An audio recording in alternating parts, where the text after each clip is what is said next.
Welcome to Stunt Stories. I'm Corey Eubanks. Today, I have a very unique special guest joining me. She is my ex-wife. Her name is Sally Eubanks. Sally, thank you for being on Stunt Stories. Thank you for having me. This is not awkward at all. We are actually good friends. My ex-wife and I are actually back together after 7 years of hell going through a divorce. I don't want to talk about that. I want to talk about your career as a professional stunt driver and what that was like and everything that you've done throughout your career. I remember when we first met, you weren't even sure what I did as for a career, what a stunt performer was. I did not. Then you came down to what set was it you came down and watched us film? I believe the first one was Beat the Devil. Or no, not Beat the Devil. It was down in Long Beach. It was your BMW spots that you were doing for John Woo. The Hostage. The Hostage, yes. The Hostage. Yes. So that was the first, would you say, the first movie set that you would step foot on? Yes. And you saw us down there? Actually, no, that's not correct. The first movie set I stepped foot on was actually when you were filming Payback when I was in high school. At my high school, you were actually filming in the pool there. That's right. That was 1989. Yes, correct. Oh my God. Yeah. Okay. So that was the first movie set. But as far as seeing stunts performed and stunt driving, would you say that it was The Hostage? That was your first? Yes. Time. And then as we started dating, and I remember you moved in with me. Yes. You and your two beautiful daughters moved in with my son and my daughter. And I would see you drive, not just the ranch truck, but I would see just you driving your own vehicle. And I'm like, wow, this girl can really handle a vehicle. And I think I mentioned to you that I thought you would be a hell of a stunt driver. You did. And then the next thing we were buying a stunt car. That's yes. Right. What was the stunt car I bought for you? It was a Caprice. I can't remember the year. The gold Caprice. It was a 1982. Oh, 82. Yes. Okay. See, because I wanted to impress you and buy you a really nice stunt car. So I think I paid. Hey, it did the job. Yeah. You were very good in that. I remember, was that the car that you slid between the two pepper trees? Yes. We Same had car. two pepper trees at Pepper Tree Ranch that were probably less than 20 feet apart. And I remember because you were learning how to throw 90s on dirt. Between the two barrels. Between the two 55-gallon barrels. Mm-hmm. And I said, well, that's all fine and dandy, but what really separates the men from the boys or the girls from the women is when you are going to throw a vehicle up to an object that doesn't move, that if you hit it, it's going to destroy the vehicle. I go, kind of like those two trees over there. And yes. Tell us about what happened with that. It was just one of those days that I thought, well, I'm just going to give it a shot. So that's what I did. And hell, I came right between those two trees and made it. It was perfect. I couldn't believe it. Can I tell you something, honestly? That really turned me on. Did it really? Yes. I was hoping. That's what I did it for. I thought that was the sexiest thing ever. And then I think also did I have a little camera with me? Because I wanted to photo. You and Casey. Yeah. I think Casey was he was sitting up in the tree. You took the camera. Because I was pretty sure you were going to. Yeah, we may have even been working on my reel at that time. Your stunt reel? Yes. Yeah. So you had the camera. But then let's tell them what you had to get in and try to duplicate. I don't want to talk about that. Are you talking about when I came in and I hit the tree? The only dent in the car. I don't want to talk about that. See, that's why it didn't work out between you and I. Exactly right. That is true. I think I came in there all cocky and confident and tried. I think that's when the brake line broke and the car went out of control. Yeah. No, that's right.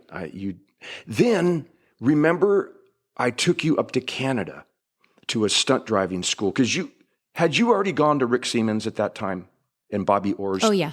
Bobby was the first. Rick was the second.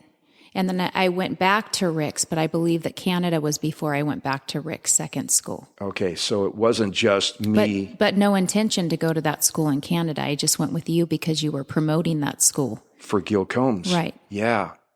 So I had taught you a little bit. Yes. I taught you how to hit a pepper tree. and then you went to Rick Seaman stunt driving school. What was that, 3 days? Yes. And I remember talking to Dorian Kinji, who went to that, was it Dorian? Dorian. Went to that school with you, and he said how good you were and how you were able to do everything the guys were doing and just as well, if not better.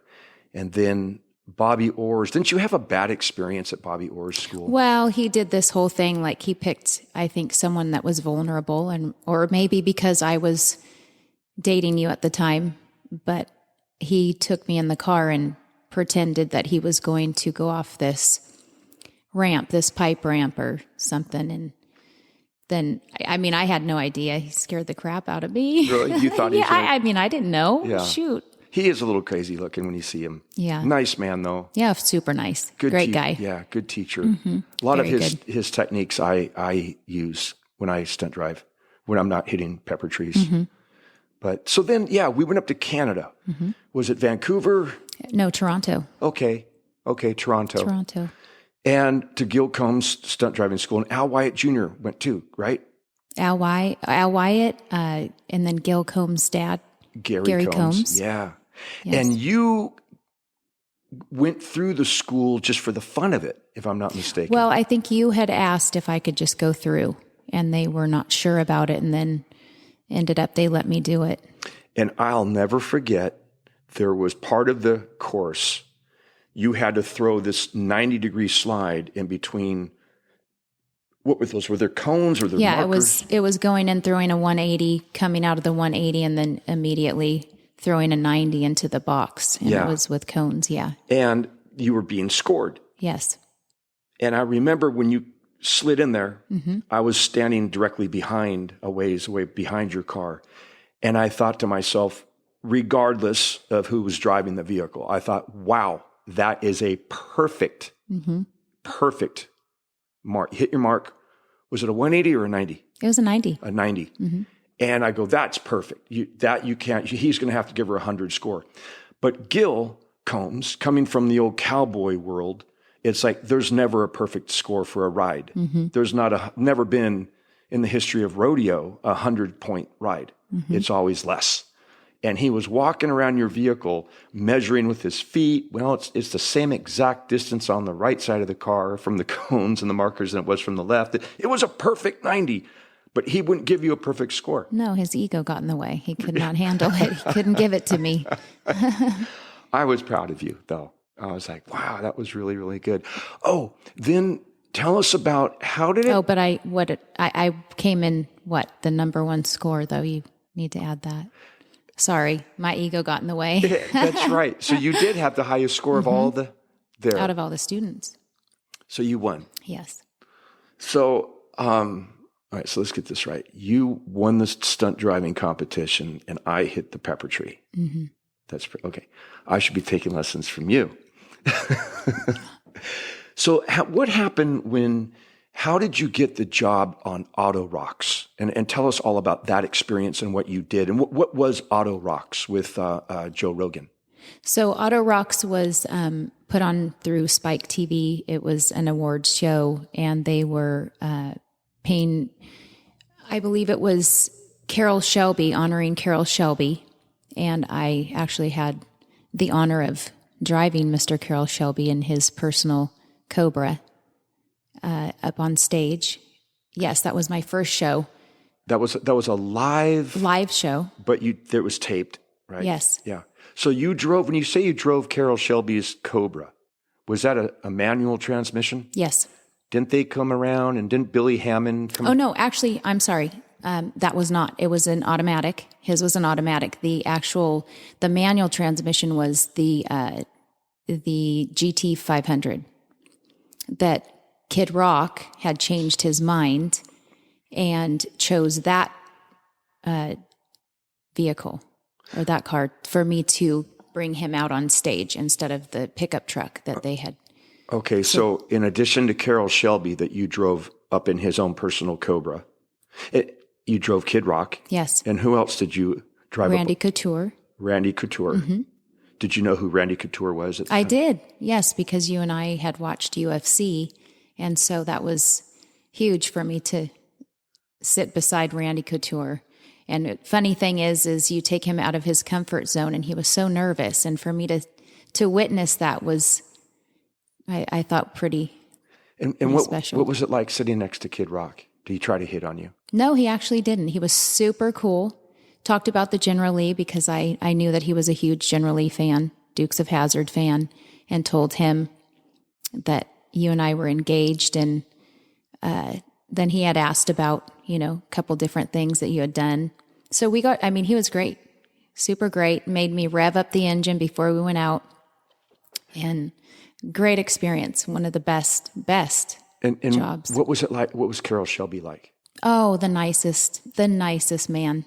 Yes, he told me that I'll live to be easily in my hundreds because of technology and everything. He had just come out of I believe, a heart surgery, major heart surgery. Wow. And yeah, nice man. Now, this ramp that you were driving up, I didn't obviously get to experience what you did, but driving up the ramp and then it leveled off. And wasn't the platform that you were going on, wasn't it spinning? It was a turntable, yeah. A turntable. Mm-hmm. So were you able to see that ramp? I mean, the turntable, or how did you?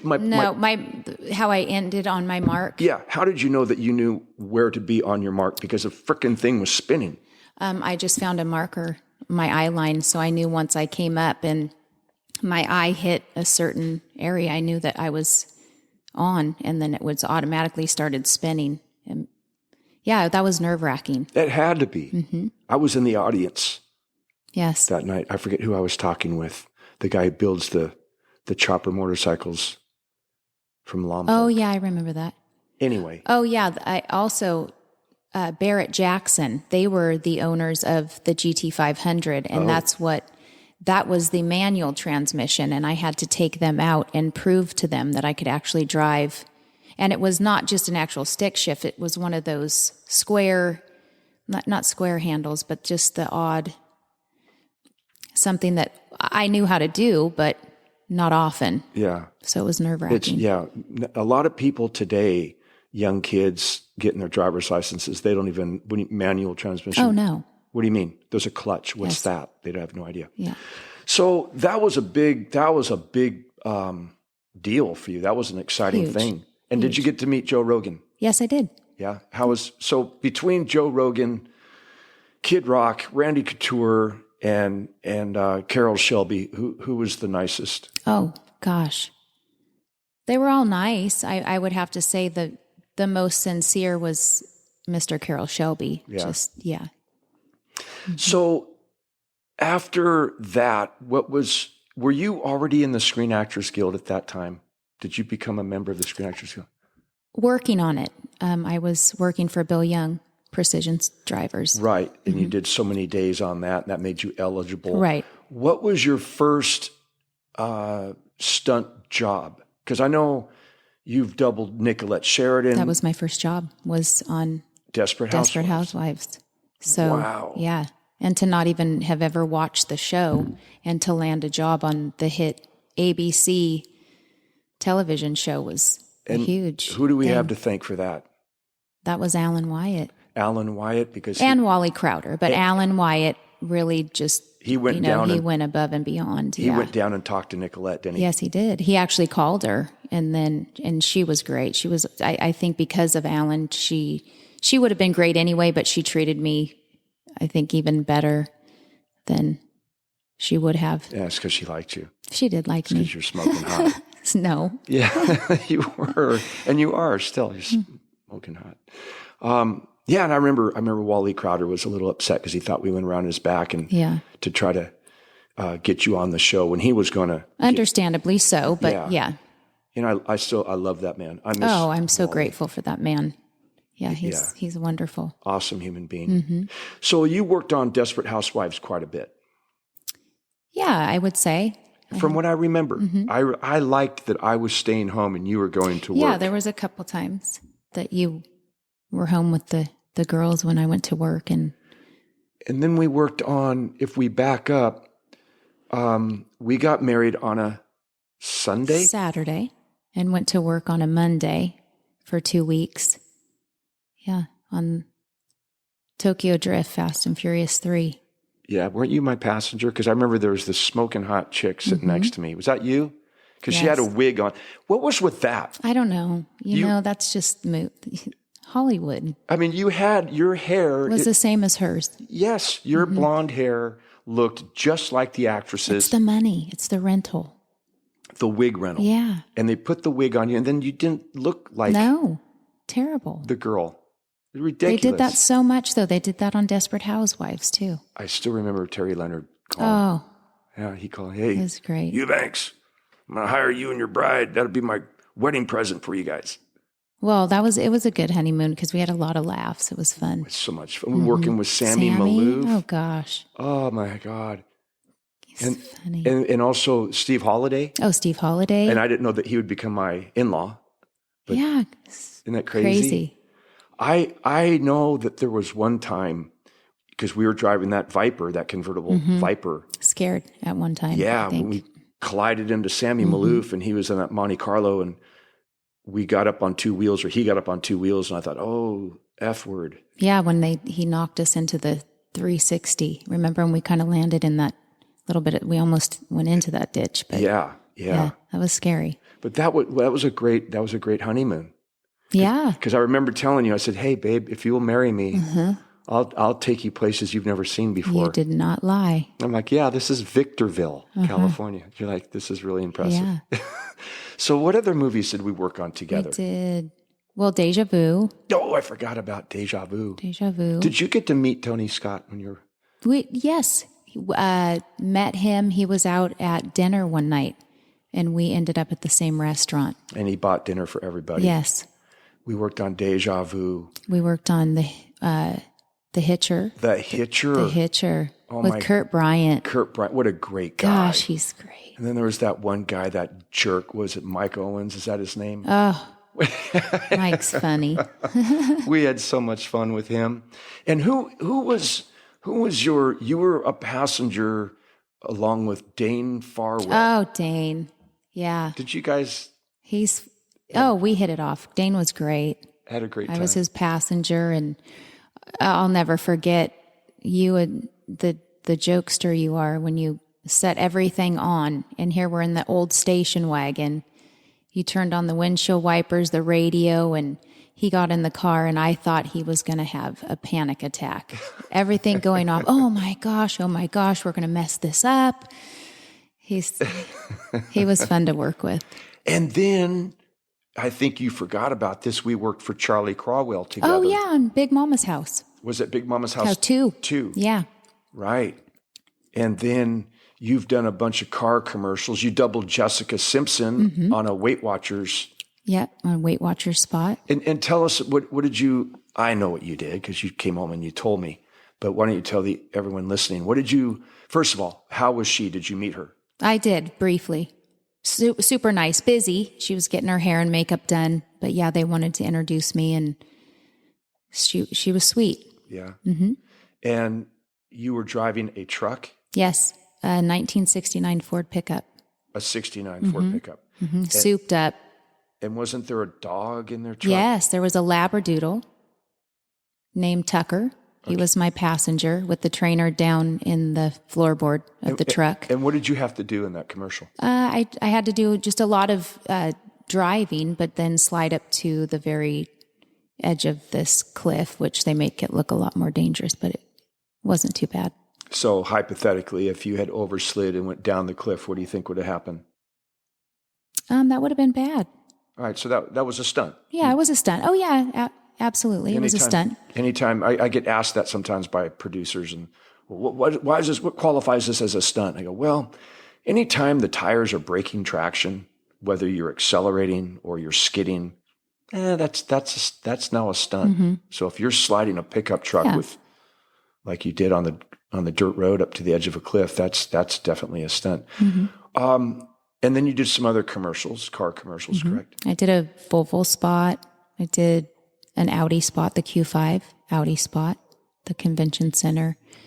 I did a Saturn commercial, and then the Ford Mustang, the convertible. That was the one in Las Vegas. Yeah, you were playing a part. You were playing yourself. I got hired to play a part and drive, and was told that this car was going to be set up and able to slide and had this braking system. And you remember, we showed up and there was not a thing None of that was done to the car. That's very typical. That's very. And I'm not blaming the car. I'm not for that. I hit the curb and we all hit the curb. Wrecked the thing. We all wreck cars. Hey, no. I think it was because you're downtown in Las Vegas, Fremont Street, and people are yelling, and you're in a convertible, and you kind of let it get away with you, and you're like, I'm going to show them. And you showed them. I showed them all right. That was exciting. Yeah. Hey, I got to tell you something. I've lost count how many curbs I have overslid and crashed into, and how many cars I've wrecked that weren't supposed to be wrecked. I even wrecked a car one time, and they put it in the outtake of the movie. That's humiliating. And how about try sitting there in the wrecked car trying to do the last scene, and they know you wrecked it. So that was the very last. Remember the gas station, and some guy showed up or something. You had to adjust your rear view. Yeah. Did you ever see that shot? Did we ever see that commercial? We did not. Because you looked because you got beautiful eyes. I got to tell you. I mean, you're my ex-wife, so what? You have beautiful eyes. And I remember that. I'm like, the director knows that she has beautiful eyes. And he was doing that shot of the rearview mirror with you looking into the rearview mirror.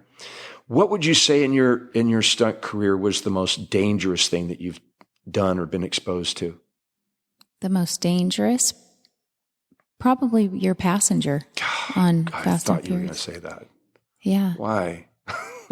Well, that was the first time I experienced the real crashing. And to me, never really being in a car accident and just hearing the bumping and banging, it was so loud and so real.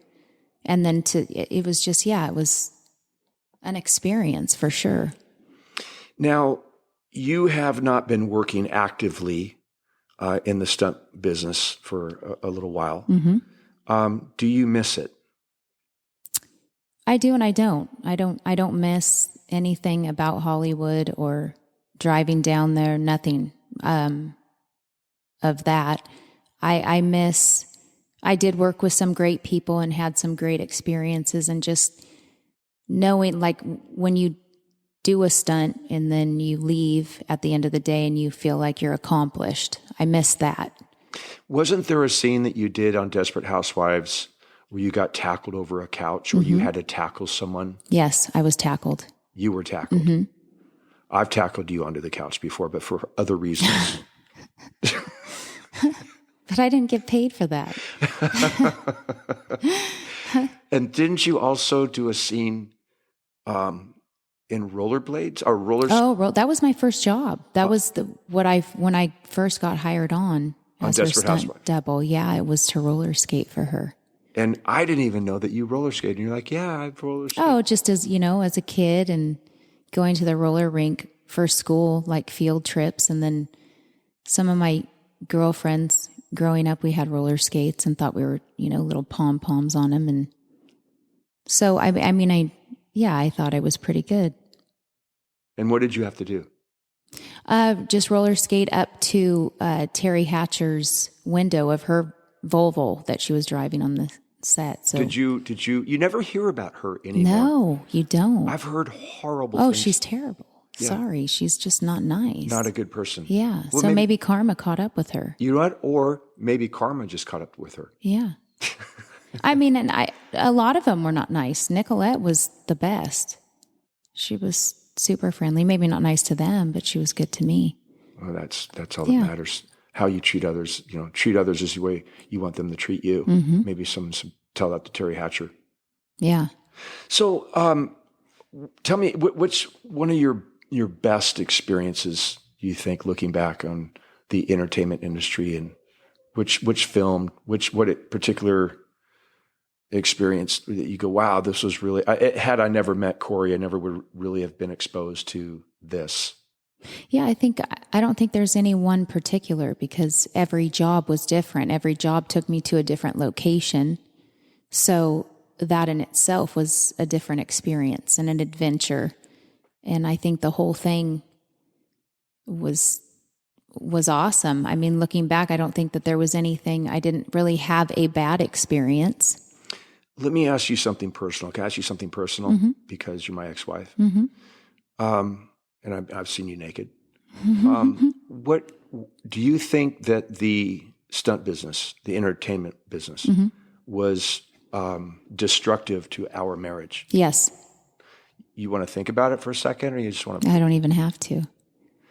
Is there any advice that you would give to a young couple that just got married, and either the husband is working as a professional stuntman, or the wife is working as because there are professional stunt women whose husbands stay home or are not in the business. Correct. Yes.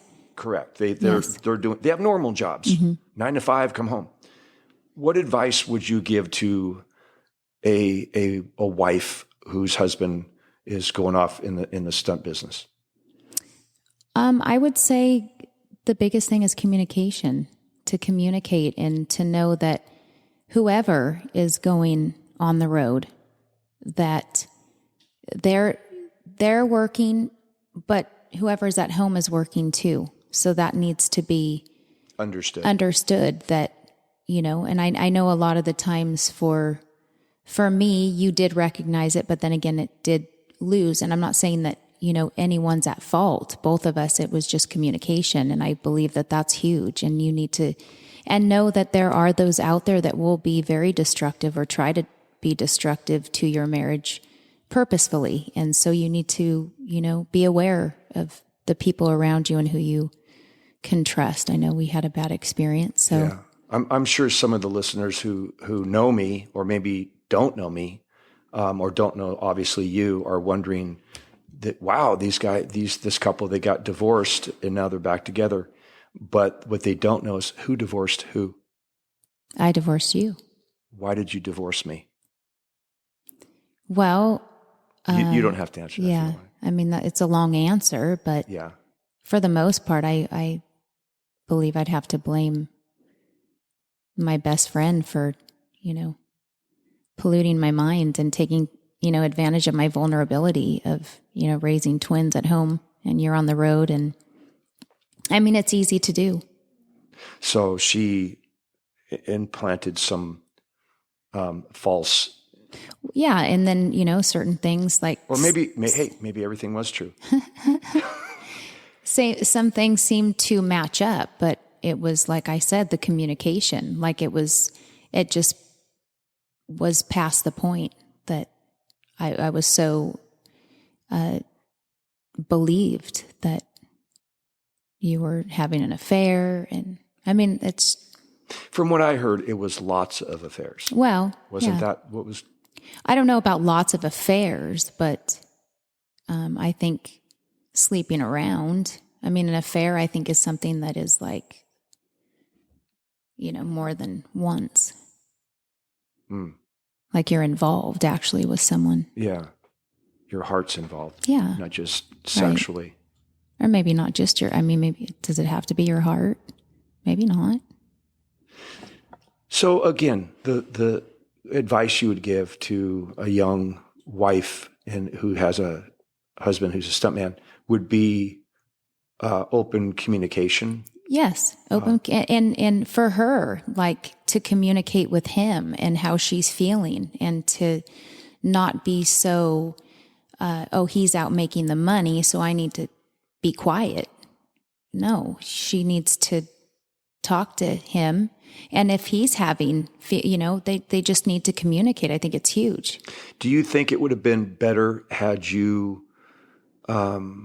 come on location more with me? I know it's hard with the twins because I was in Spain. Well, I was in also Austria. Yeah. It wasn't like you could just jump in the car and drive downtown to LA. Right. I mean, we did I felt like I did as much as I could, with the, the help that we had. And yes, I think that would have been beneficial, but having Kelsey and Mackenzie still at home too and raising them, I couldn't just go off and leave them, so. Yeah. Hey, you know what is kind of a shame is that in your career of doing stunts that you never got to do any horseback riding stunts or just a scene because you are an incredible horseback rider. And that would have been like we watched the other night, we watched that Yellowstone show, which is really a good show. Great show. On Paramount Plus. Paramount Plus. And I believe Jason Rodriguez is still doing that show as a stunt coordinator. And if he is, man, I applaud him. Impressed. That action scene that we saw the other night with the shoot 'em up, everyone getting intense. It was intense. Crazy good. It was like a feature film for a TV show. It was quite impressive. So yeah, that's the one thing I wish that you would, because I got to experience that a few times. On that would have been fun. Movies on horseback, and you would have been, I think, really, really good at doing that. Well, listen, I appreciate you so much doing this Stunt Stories episode with me. And thank you for being back in my life. Thank you for having me. All right. Thank you for listening, you guys. Have a great day.